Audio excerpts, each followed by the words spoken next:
सभी राष्ट्रवादी और सनातनी भाइयों का स्वागत है पॉलिटिकल बज़ में। दोस्तों, आज कश्मीर में बहुत ही दुखद घटना घटी जहां पे आतंकवादी हमला हुआ टूरिस्ट के ऊपर में पहलगाम के अंदर, जिसमें 27 टूरिस्ट मारे गए हैं और उनको मारने से पहले उनका नाम पूछा गया और उनका धर्म पूछा गया। जो लोग कहते हैं ना सेक्युलरिज्म का चूरन बांटते हैं भारत भर के अंदर में और बड़े बड़ी इंटेलेक्चुअल जैसी बातें करते हैं, कुछ पॉलिटिकल पार्टियां कहती है कि आतंकवाद का कोई मजहब नहीं होता। इन लोगों ने दोस्तों नाम पूछ के और धर्म पूछ के गोलियां मारी है इन टूरिस्टों को। दोस्तों, आज जो आतंकवादी हमला हुआ ना, इसमें एक हिंदुओं के लिए बहुत बड़ा मैसेज है कि हम लोग को जाति पूछ के गोली नहीं मारी गई। आज क्या आप दलित हैं, क्या आप ब्राह्मण हैं, क्या आप राजपूत हैं, क्या आप क्षत्रिय हैं? नहीं, सीधा पूछा गया आपका नाम और आपकी रिलीजियन, क्या आप हिंदू हैं? तो आप याद रखिएगा ये बात हमेशा के लिए, हिंदू बन के रहिए, एक रहिए। उनको मारा गया, जिसमें 27 हिंदुओं को मारा गया बुरी तरह से। और जो कश्मीर के अंदर में करोड़ों की संख्या में टूरिस्ट पिछले साल गए थे दोस्तों, करोड़ों से ज्यादा, कश्मीर का कायाकल्प हो चुका था। वहां के लोग गदगद हो रहे थे कि भाई हमारे जो भटके हुए बच्चे थे, जो पत्थरबाजी करते थे कश्मीर के सेपरेटिस्ट के कहने पे 500,000 रुपए की चाह में, आज वो लोग मेन स्ट्रीम में आ चुके हैं क्योंकि कश्मीर के अंदर में इतना टूरिज्म बढ़ चुका है। अब दोस्तों, टूरिस्टों को अटैक किया गया, जिसने किया है उस ग्रुप का नाम कहा जा रहा है कि कश्मीर रेजिस्टेंस ग्रुप। ये सब आईएसआई और लश्कर-ए-तोयबा फंडेड ग्रुप है दोस्तों। ये सब पाकिस्तान की चाल है मेजरली। ये लोग यहां पे आके जिस तरीके से आज टूरिस्टों पे हमला किया गया है, इनको आइडिया भी नहीं है कि इनके ऊपर में कौन सा कहर बरसने वाला है।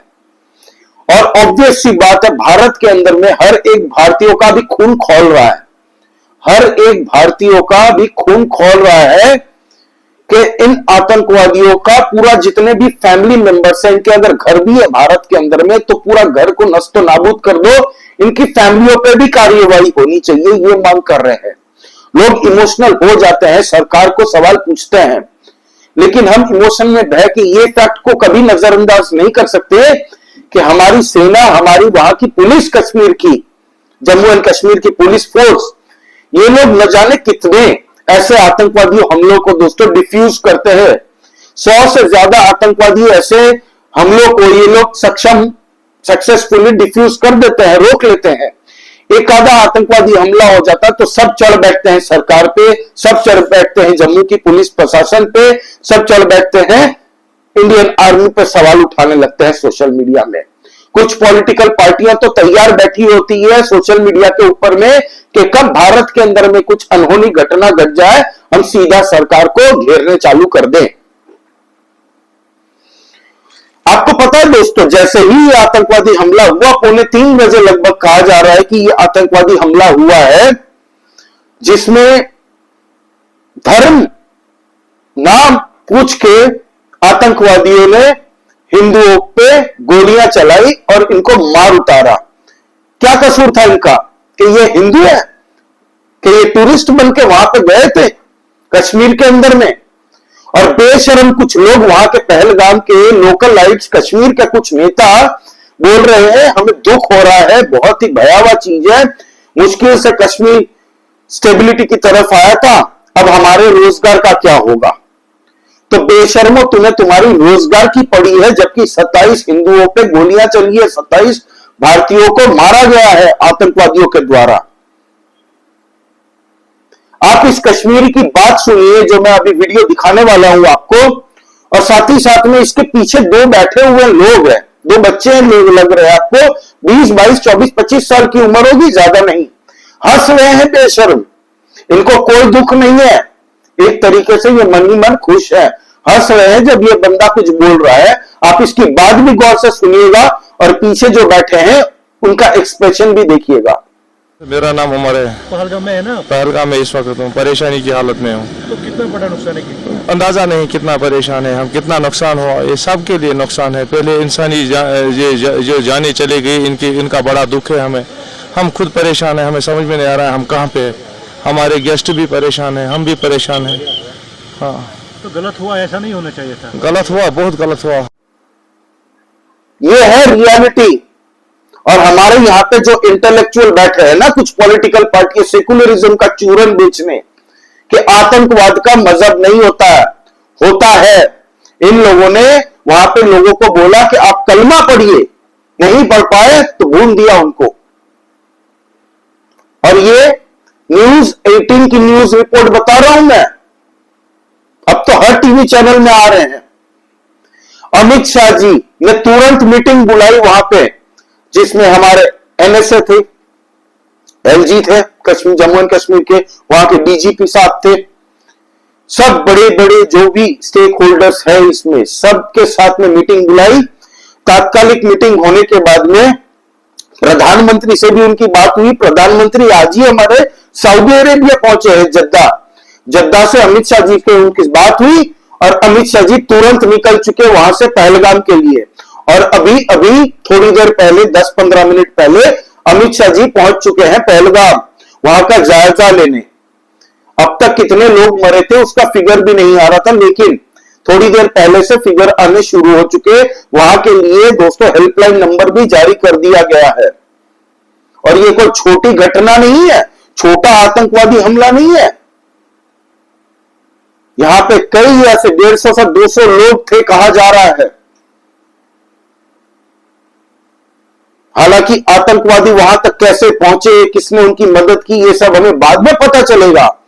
एलओसी के ऊपर में दोस्तों हमारी इंडियन फौज रेडी हो चुकी है, अलर्ट मोड में आ चुकी है। पाकिस्तानी सेना कहा जा रहा है कि बंकर में छुप चुके हैं, अपनी बॉर्डर छोड़ छोड़ के भाग के बंकर में घुस गए हैं एलओसी के वहां पे। अब पाकिस्तान की जो रेलगाड़ी बनेगी दोस्तों, आप इन यकीन मानिए अब इनको बख्शा नहीं जाएगा। इनका टाइम टाइम पे इनको वैक्सीन देनी जरूरी है। भारत ने ये जो गलती कर रहा है ना कि हम बीच बीच में इनको छोड़ देते हैं, पाकिस्तान को हर हफ्ते 1.5 हफ्ते के अंदर में वैक्सीन देनी जरूरी है। फिर वो चाहे एलओसी के अंदर हो या पाकिस्तान के अंदर में हो, किसी ना किसी पाकिस्तान के अंदर में कोई भी फ्रंट खोल के हो, इनको शांति से नहीं बैठने देना चाहिए।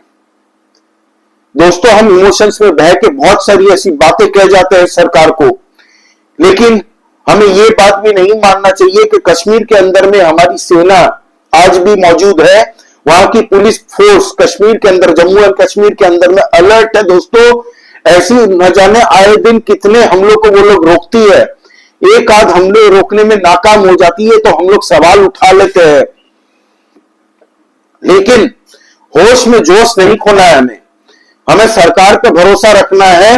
और जब अमित शाह जी खुद पहुंचे हैं तो आप यकीन मानिए इन पाकिस्तानियों को अभी पता नहीं है कि किससे पंगा लिया इस बार। अब अमित शाह जी का आज का नेचर जो था ना, उनका जो एक्सप्रेशन था, एक क्लिप खाली अमित शाह जी की एक तस्वीर सामने आई है मीडिया के सामने। अब तक आप ये वीडियो देखिए जब वो प्लेन पे चढ़ के दिल्ली से जा रहे थे पहलगाम की तरफ।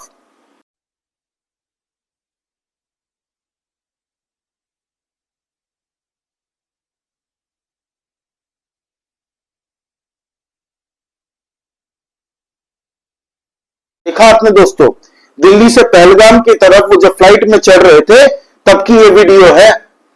उनका एक्सप्रेशन देख के साफ पता चल रहा है कि अब जो जो आतंकवादी इसमें मुल्लविस थे, जो जो इनके आका बैठे थे, पूरा पाकिस्तान, आईएसआई हो, पाकिस्तान की आर्मी हो, कोई भी हो, अब इससे बचने वाला नहीं है।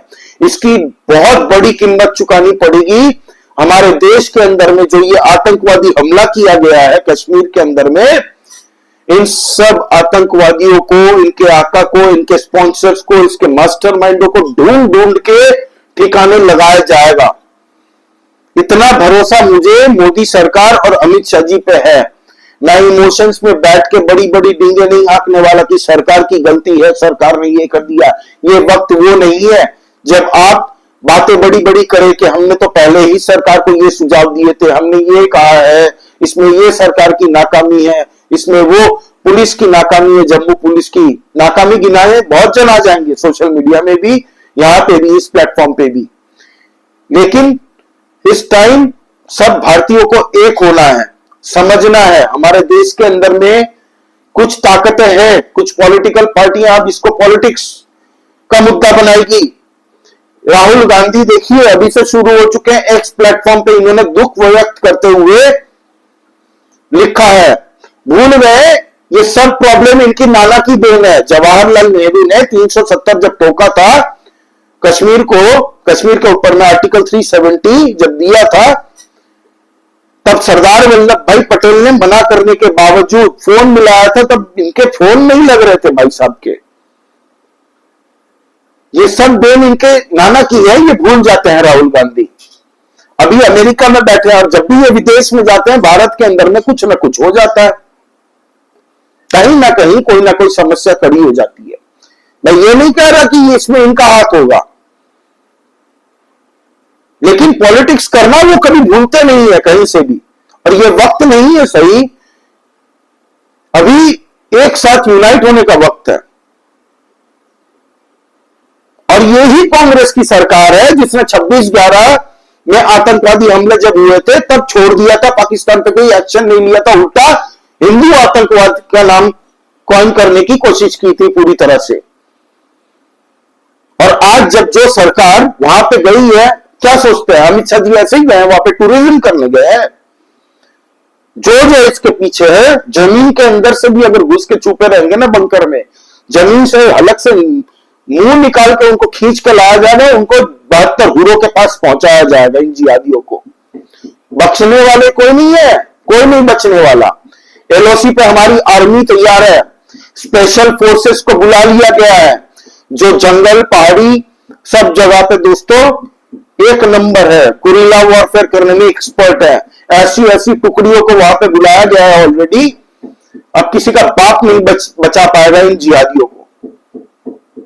और ये जो सेक्युलरिज्म का चूरन बांटते हैं ना, वो थोड़ा चूरन अपने पिछवाड़े में डाल ले तो बढ़िया होगा। धर्म और मजहब पूछ के मारा, अब इससे बड़ा सर्टिफिकेट तुम्हें क्या चाहिए? क्या आतंकवाद का धर्म होता है, मजहब होता है? इनको जिहाद का चूल है ना, तो जिहाद अब करवाएगी हमारी आर्मी वहां पे। जम्मू एंड कश्मीर की पुलिस, क्या बात है, कश्मीर में मुस्लिम पुलिस नहीं है? वो लोग भी अपनी जान की बाजी लगाते हैं, वो लोग भी अपनी जान की बाजी लगाते हैं। दिन भर में ये सब इंटेल जो मिलती है, जितने भी आतंकवादी वहां पे पकड़े जाते हैं, तो इन जो आतंकवादी है ना, इन लोगों को एक ऐसी वैक्सीन देनी है परमानेंटली, और हर हफ्ते 1.5 हफ्ते में ऐसी वैक्सीन देनी बहुत जरूरी है। और ये उनकी तरफ से दोस्तों एक बौखलाहट दिख रहा है पाकिस्तान की तरफ से। अब ये ज्यादा टाइम नहीं चलने वाला, उसका टाइम ओवर हो चुका है, उसका टाइम ओवर हो चुका है। बस कुछ आखिरी सांसें गिन रहा है पाकिस्तान, आप ये मान के चलिए। अब दोस्तों मेन बात पे आते हैं कि हमारे देश के अंदर में पॉलिटिक्स होगी, वो सब से मुझे फर्क नहीं पड़ता, उसकी हम चर्चा दूसरे वीडियो में करेंगे। दोस्तों इस दुख की घड़ी में जो हमारे भारतीय वहां पे शहीद हुए हैं, जो मारे गए हैं, उनका गुनाह सिर्फ यही था कि वो हिंदू थे और टूरिस्ट थे। उनकी फैमिलियों के साथ में इस दुख की घड़ी में हर एक भारतीय साथ में है। और इस आतंकवाद नाम के जो ये भारत के अंदर में बस कुछ ही बचे हुए हैं, कुछ ही बचे हुए हैं, इनके सिंपैथाइजर्स बहुत है भारत के अंदर में, उनको भी निपटाया जाएगा। लेकिन ये जो कुछ आतंकवादी अब बचे हैं ना गिने चुने, इनको पूरी तरह से नस्तो नाबूद किया जाएगा। और इस दुख की घड़ी में हम जितने भी आज के विक्टिम हैं उनके साथ हैं, बस यही कह सकते हैं। और सरकार के साथ में रहिए, भरोसा रखिए कि ये सरकार नपुंसक नहीं है कि 26/11 के हमले के जैसे बाद में कुछ नहीं हुआ था पाकिस्तान के ऊपर में एक्शन, वैसे ही कुछ होगा। आप यकीन मानिए इस बार जो एक्शन होगा पाकिस्तान को, जो 440 का करंट मारने वाले हैं ना, ये उनको तो करंट देंगे ही, साथ में भारत के अंदर में बैठे जो इनके स्पॉन्सर्स है, इनके आका है, जो आतंकवादी ने ये हमला किया है, उनको भी नहीं बख्शा जाएगा। और ऐसी मिसाल बनेगी कि आने वाले टाइम में कोई भी भारत के ऊपर में ऐसे हमले करने से पहले 5000 बार नहीं, 5 लाख बार सोचेगा, उनकी 7 पुश्तें याद रखेगी। ऐसा होना चाहिए और ऐसा ही होगा, मुझे यकीन है। तो यह है दोस्तों अब तक की अपडेट। ज्यादा बात नहीं करना चाहता इस मुद्दे पे। और पाकिस्तान को तो छोड़ना नहीं है इस बार इनको ऐसी वैक्सीन देनी है कि लकवा मार जाए पूरे पाकिस्तान को। आपका इस बारे में क्या कहना है प्लीज कमेंट करके बताइए। लाइक कीजिए इस वीडियो को और दोस्तों सब्सक्राइब करिए, नया चैनल है, हम लोग इंटरनल पॉलिटिक्स डिस्कस करते रहते हैं और इस मुद्दे पे भी हम आगे चर्चा आगे बढ़े रखेंगे दोस्तों। जय श्री राम सभी सनातनी और राष्ट्रवादी भाइयों को। जय हिंद, वंदे मातरम।